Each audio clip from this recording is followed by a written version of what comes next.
kanë dyshime për transaksione jashtë, ka pasur? Patjetër, sepse ka letërporosi edhe jashtë vendit dhe është më se normale për shkak se edhe fëmijët e zonjës Balluku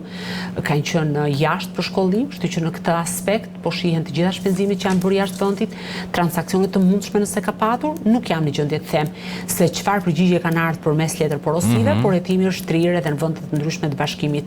Evropian. Patjetër që janë duke u parë me lupë edhe disa kompani të ndryshme që konsiderohen si kompani të cilat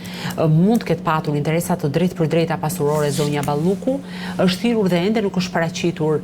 ish futbollisti kombëtares Iglitare, i cili do konsiderohet një provë kryesore dëshmia e tij për prokurorët. Provë kryesore? Po, patjetër, sepse flitet për të paktën një vilë në Bregdetin e Jugut, në emrin e tij dhe që janë duke u parë marrëdhëniet pasurore me zonjën Balluku, se deri ku shkon marrëdhënia mes tyre në kuptimin financiar, këtë mbetet ta sqarojë hetimi, por këto janë shtyllat ku është ndalur prokuroria e posaçme. Patjetër që gjatë kësaj kohe janë pyetur edhe zyrtar apo ish zyrtar të Ministrisë Infrastrukturës dhe Energjisë, por që kanë qenë të rolit bazë, janë hapur edhe tenderat të tjerë dhe mbetet për të parë hap pas hapi, sepse ju e dini që duke qenë se janë shumë të shtrira në kohë, të gjitha këto procedurat tenderuese janë zhvilluar, bëhet fjalë, pastaj është hyrë edhe disa kompanive kryesore që janë duke u parë nga afër dhe duke u hetuar nga afër. Kështu që është një çështje dinamike, zonja Balluku nuk i ka funksione që ka patur, ndaj saj mbeten fuqi dy masat e sigurisë, ajo për ndalim jashtë vendit dhe pezullim nga ushtrimi i funksioneve, për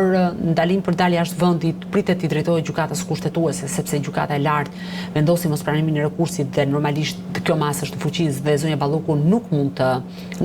jashtë vendit. Gjykata kushtetuese do duhet ta sqarojë këtë çështje, ndërkohë sa i përket pezullimit, pavarësisht se çështja shkoi një herë në kushtetuese dhe vun lëvizje nga vetë kryeministri i vendit, pritet sërish të shkojë për të dytën herë nga vetë zonja Balluku, pret tashmë është në gjykatën e lartë për momentin dhe më pas rruga drejt kushtetueses.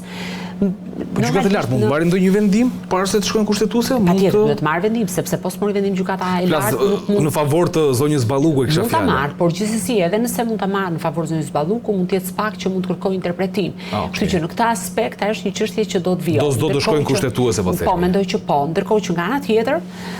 ajo çfarë unë kam thënë që në krye të herës, zonja Balluku do duhet ishte larguar në këndvështrimin tim me dorëheqje që në momentet e para kur ngrit akuza për ndërtimin e tunelit të Llogaras dhe të përballej me drejtësinë si një qytetare e lirë, pa patur mburojnë e Partisë Socialiste të kryeministrit dhe pa penguar prokurorinë në hetimin e saj, sepse ju e dini që prokuroria kërkoi leje për arrestimin, por mazhoranca socialiste nuk e bëri gjë të tillë, duke urrëzuar dhe ajo alibia apo karta e madhe që zoti Rama thoshte unë drejtësinë e re solla në mesin tuaj e tjera me radhë. Po ta bëj pyetje këtu sepse duat kuptoj diçka. Sigurisht ti di që ne konsultohemi gjithkohës me avokat, me jurist, përpiqemi edhe vetë ta kuptojmë ligjin, analizojmë atë se çfarë po ndodh. Ne jemi në dieni se çfarë ka thënë mazhoranca socialiste për çdo kërkesë të spakut kur kërkohet arrestim apo le të themi një tjetër masë sigurie për çështjet e kontrolleve. Mirë po pati një diskutim publik nga juristët. Ndoshta gaboj spak me kërkesën që bëri për pezullim, mos ndoshta do duhet shkonte me një akuzë më të rëndë, kishte pritur një tjetër moment. Pra çfarë bëri spaku? Ishte një lëvizje e mençur apo një lëvizje e gabuar?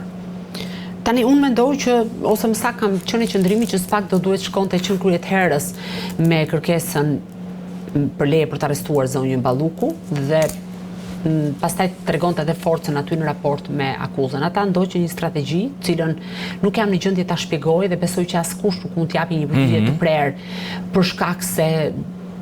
bisedat apo diskutimet brenda prokurorisë sigurisht kanë qenë të forta, sepse zonja Balluku ishte personazhi më i rëndësishëm i politikës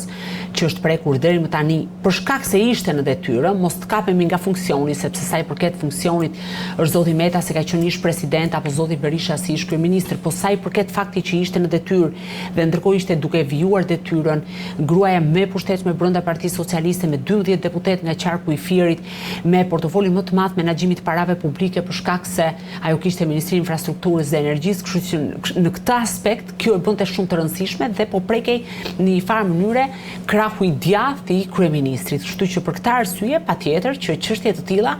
kanë edhe diskutime të ashpra brenda prokurorisë. Prokurorët zgjodhen atë strategji, do duhet të presim, pse them do duhet të presim, sepse sërish edhe në rastin e zonjës Balluku shumë pjesë të hetimit apo dosjes janë të panjohura dhe ne nuk e dim, pavarësisht informacioneve që mund të marrim, sa do thellë të shkojmë në një dosje, asnjëherë nuk e dim asin në mend që mund të mbajë një prokuror për të përballur me gjykatën nesër apo për shkuar në kuvend. Prokuroria dështoi, nëse mund ta them një herë, ose më saktë mazhoranca zgjodhi të vendoste veton dhe ta linte prokurorinë pa një objekt dhe normalisht ja preu krahat dhe ja hoqi mundësinë për të vijuar më tej me kërkesën, por ama nuk i heq dot të drejtën për të hetuar. Kështu që ne nuk e dim gjatë kësaj kohe çfarë ka ndodhur dhe çfarë provash apo faktesh të reja kanë siguruar prokurorët kundër zonjës Balluku apo personave të tjerë dhe rezultatet e hetimit ndoshta në muajin korrik do t'i kemi më të qarta dhe më të plota sepse atëherë përfundon edhe shtyrja e afatit. Pra, që kemi një gjë të sigurt është vetëm fakti që SPAK do shkojë edhe një herë në kuvend. Jo, këtë nuk e kemi të sigurt. Nuk e kemi të sigurt? Këtë nuk e kemi të sigurt. Ne kemi të sigurt që ne dim me siguri që prokurorët kanë ushtruar kontrolle të shumta, kanë sekuestruar dhjetra celular, kanë marrë mira faqe me dokumenta, kontrata,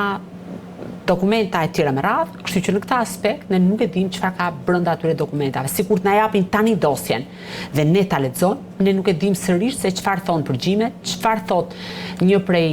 ish bashkëpunëtorëve të zonjës Balluku që ka pranuar trofejet dhe ka folur për kërcënime të mundshme. Kështu që në këtë aspekt ne nuk dim ende nëse ka një bashkëpunëtor të drejtësisë edhe në këtë dosje, pra janë shumë anë të cilat janë të paqarta për ne. Kështu që prokurori shikon në dinamikën e asaj çfarë i del moment pas momenti. Megjithatë është për tu parë, sepse thash zonja Balluku ka qenë personazhi më i rëndësishëm i politikës që është prekur deri më tani. Edhe sigurisht është një dosje e cila ka interes të madh edhe nga partnerët ndërkombëtar në rrugën e Shqipërisë drejt Bashkimit Evropian. Kështu që Shqipëria ka marrë në një farë mënyrë mazhoranca socialiste kritika të forta në këtë aspekt. Megjithatë duket se unë do doja shumë që mos na pengonte drejt le të themi drejt integrimit në Bashkimin Evropian, por megjithatë këto ngelen çështje të politikës pak më madhore që shkojnë pak për te diskutimit që ne mund të bëjmë mirë. Një tjetër çështje ku do doja të ndalesha me Klodiana Lalën është për të kuptuar pak se çfarë po ndodh në qytetin e Sarandës. Një vëmendje që shkoi nga drejtori i përgjithshëm i policisë së shtetit Skënder Hitaj, nga ministri i brendshëm Besfort Lamallari, arrestime të disa zyrtarëve të policisë nga ana e Agjencisë Mbikëqyrjes Policore, por anën tjetër patëm dhe një hetim të vet prokurorisë. Të lutem regjia, kalojmë me silën, të vazhdojmë diskutimin.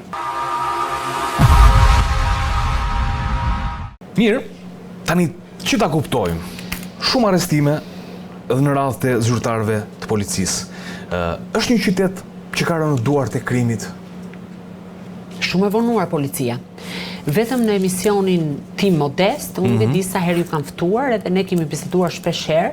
se si grupet e organizuara kriminale po mbajnë nën kontroll qytetin e Sarandës. Ne dim shumë mirë përplasjen e grupit të Eldiana Lushit, Kristo Qiricit dhe Ervis Lamit me grupin e Memaliajt, pra me atë trekëndshin mes Aleksandr Sadikaj që njihet me Novkën Sanqo, i cili u ekzekutua te rreth rrotullimit tegut me shpërthim eksploziv, më pas tentativat për të vrarë Adriatik Kalemin dhe vllajën e tij, më pas masakre me Memaliajt ku u vrashi Gjuri Kalemi i moshuari pra babai Adriatik Kalemit ose Andrea Kalemit, se ka dy emra, dhe ndërkohë u vranë edhe dy persona të tjerë komplet pa lidhje dhe njerëz tërësisht pafajshëm në këtë përplasje. Kështu duke parë këtë përplasje mes këtyre dy grupimeve, por po ashtu hyrën në lojë edhe të një sër eksponente të tjerë të krimit organizuar, patjetër që Saranda vitet e fundit është injoruar ose më saktë është anashkaluar nga ana e policisë së shtetit, por do duhet të kishte një vëmendje të jashtëzakonshme. Ju e dini që pati dhe tentativa për shpërthyer tragete me eksploziv dhe humbi jetën Armandi Nela, një prej biznesmenëve aty, pra konkurrenca për tragetet, dhe që u zbardh pak vonë si ngjarje, do të jemi. Dhe ju e dini që unë i kam trajtuar të gjitha këto dhe bashkë edhe kemi biseduar, dhe duke qenë se bëhet fjalë për konkurrencën për tragetet, që është shumë vitipëruse, bëhet fjalë për ndërtimet në qytetin e Sarandës, bëhet fjalë për resortet luksoze, për pjesën e këtyre bareve që i përdorin shfrytëzim për plazhet të tjera me radhë. Kjo ka krijuar në një farë mënyrë një konflikt shumë të fortë mes grupimeve kriminale. Kështu që në këta aspekt, duke qenë se kam përshtypjen disa zyrtarë të policisë u lanë edhe vetëm në këtë përballje, disa prej tyre thjesht e neglizhuan ose mbyllën syt edhe veshët dhe bën sikur nuk pan asgjë dhe nuk reaguan, disa të tjerë